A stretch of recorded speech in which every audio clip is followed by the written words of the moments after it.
अस्सलाम वालेकुम, welcome my channel Umme Naeem channel, educational channel. Please इसको लाइक कर दें, सब्सक्राइब कर दें और शेयर कर दें। और आज का हमारा टॉपिक है रमूज़ काफ, यानी उर्दू में रमूज़ काफ क्या होते हैं। सबसे पहले देखें हतमा, फिर वावेन, उसके बाद ये रमूज़ काफ ही हैं। और फिर सवालिया निशान, यानी सवाल के आखिर में जो लगाया जाता है। तफसीला भी इसको कहते हैं, तफसीलिया भी इसको कहते हैं। और आगे ये डबल डॉट जो होता है ये राब्ता का निशान होता है। आगे वक्फा डॉट और ऊपर कॉमा जो है ये वक्फा का साइन होता है, निशान होता है। आगे ये इस्तजाबिया, नदाइया, फजाइया और कोसैन। इस आगे ये है ब्रैकेट भी इसको बोलते हैं। फिर सवालिया निशान का ये होता है। इंग्लिश और उर्दू में थोड़ा सा चेंज होता है। आगे इनकी तफसील ये कि रमूज़ो काफ जो है इन अलामतों को कहते हैं जो एक जुमले को दूसरे से या किसी जुमले को एक हिस्से को दूसरे से जुदा करने के लिए इस्तेमाल होते हैं। ये उर्दू के इबारत में बहुत ज़रूरी होते हैं। इनके बगैर जो उर्दू की इबारत नहीं लिखी जा सकती, ना ही मुकम्मल होती है। वो जो पहले पढ़े हैं उसके अलावा भी कुछ हैं, जैसे वक्फ़ा, हतमा, नीम, वक्फ़ा, तफसीर और तफसीला। और एक और इसकी तारीफ़ ये है कि वो अलामात है जो इबारत के मफ़हूम को वाज़ह करने के लिए इस्तेमाल होती हैं, अलामात वक़्फ़ कहलाती हैं।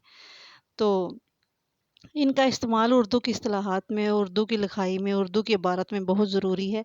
इनके बगैर कोई भी इबारत जो है मुकम्मल नहीं होती, इसलिए ये पढ़ने और ये जानने ज़रूरी हैं। सबसे पहले देखें हतमा, इसको इंग्लिश में जो है फुल स्टॉप कहते हैं। और ये छोटी सी लकीर होती है जो जुमला या फ़िक्रा मुकम्मल होने के बाद आखिर में लगाई जाती है। इसको ख़त्मा बोलते हैं उर्दू में, और इंग्लिश में इसको फुल स्टॉप, यानी इंग्लिश में डॉट लगाया जाता है और उर्दू में छोटी सी लाइन लगाई जाती है। इसको ख़त्मा यानी अख्ताम कहते हैं। उसके बाद सवालिया निशान, क्वेश्चन मार्क, इसको इंग्लिश में कहते हैं।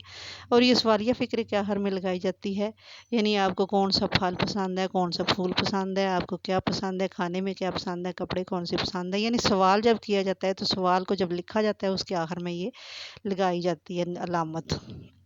उसके बाद है वक्फ़ा, यानी उल्टा कॉमा, अंग्रेज़ी में उसे कॉमा कहते हैं। और ये इबारत जो है छोटे और मुख्तसर वक्फ़े के लिए इस्तेमाल होती है। जैसे मुझे आम, केला और सेब पसंद है, यानी 2-3 चीज़ों को अलग-अलग तौर पे लिखने के लिए पहली 2 को अलग करने के लिए कॉमा लगाया जाता है, और तीसरी के दरमियान और इंग्लिश में एंड का लगाया जाता है। तो ये वक्फ़ा इसको कहते हैं। आगे तफ़सीलिया, ये अलामत किसी के कौल या इक़्तिबास से पहले आती है, जैसे कायदे-आज़म ने फ़रमाया। आगे ये अलामत लगा के कि इल्म बड़ी चीज़ है, यानी कोई भी, जैसे हज़रत मोहम्मद सल्लल्लाहु अलैहि वसल्लम ने फ़रमाया कि इल्म हासिल करो। तो ये जो है ये तफ़सील बताने के लिए, किसी के कौल या इक़्तिबास की तफ़सील को एक्सप्लेन करने के लिए, बताने के लिए लगाई जाती है। उसके बाद है कौसैन, यानी इसको ब्रैकेट भी बोलते हैं। इसमें इबारत को ऐसे लिखा जाता है जिनकी वज़ाहत मतलूब होती है। वो मसलन वो जो मेरा दोस्त था, आजकल वो वकालत कर रहा है, यानी ये जो वकालत कर रहा है वो मेरा दोस्त था, ये इसमें बताना मकसूद था।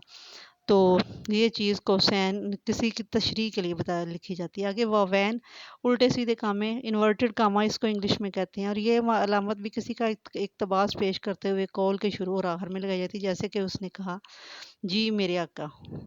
तो इसको इंग्लिश में इन्वर्टेड कामास के कहते हैं, यानी फ़िक्रे के शुरू में 2 कामे सीधे और आखिर में 2 कामे उल्टे लगाए जाते हैं। आगे हज़फ, ये डॉट डॉट होते हैं, यानी नुक्ते नुक्ते नुक्ते लगाए जाते हैं। इसके मानिए छोड़ देना या गिराना, अगर किसी इबारत या शेर के आखिरी हिस्से को छोड़ना मकसूद हो तो ये नुक्ते लगाए जाते हैं। जैसे अमल से ज़िंदगी बनती है, ये इस तरह लगाया जाता है। या कोई फ़िक्रा थोड़ा सा लिख के आगे उसको ख़त्म करना, यानी ना बोलना, ना लिखना मकसूद हो तो ये आगे। उसके बाद आगे आता है नदाइया या फजाइया या इस्तजाबिया, ये एक्सक्लेमेशन मार्क्स इसको इंग्लिश में कहते हैं। ये खुशी, गमी या निदा या बुलाने के लिए इस्तेमाल होता है, जैसे खुदाया मुझे नेकी की तौफीक दे, यानी अल्लाह ताला को मुहातब करके बंदा अल्लाह ताला को पुकार के कह रहा है कि अल्लाह ताला मुझे नेकी करने की तौफीक दे।